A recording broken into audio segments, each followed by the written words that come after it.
మనం ముందు పాటలో చెప్పుకున్నాం కదా, హైబ్రిడైజేషన్ అంటే ఏంటి, డిఫరెంట్ టైప్ ఆఫ్ హైబ్రిడైజేషన్ అని. ఇప్పుడు వచ్చేసరికి క్యాలిక్యులేషన్ ఆఫ్ హైబ్రిడైజేషన్. దీనికి ఒక ఫార్ములా ఉంది, steric number equal to of V plus M plus R minus Q అనమాట. వేర్ అంటే ఇక్కడ వి అనేది valency electron of central atom, M అనేది నెంబర్ ఆఫ్ మోనోవాలెంట్ యాటమ్స్ అనమాట, like hydrogen, halogens like.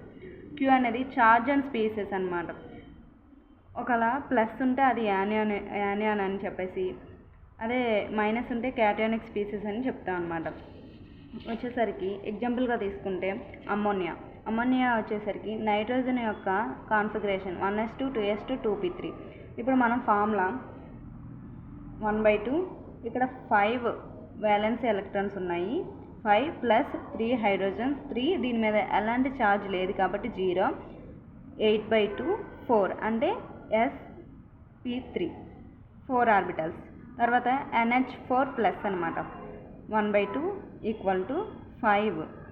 నైట్రోజన్కి 5 violence electrons ఉన్నాయి plus 4 hydrogens.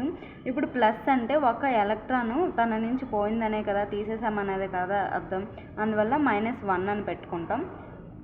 8/2 4, దీన్ని కూడా sp3 hybridisation. ఇప్పుడు CO3 -2 కార్బనేట్కి వచ్చేసరికి 1/2, కార్బన్ యొక్క వ్యాలెన్స్లో ఎలక్ట్రాన్స్ 4 ఉంటాయి, ప్లస్ దీంట్లో మోనోవాలెంట్ యాటమ్స్ ఏవి లేవు, 0.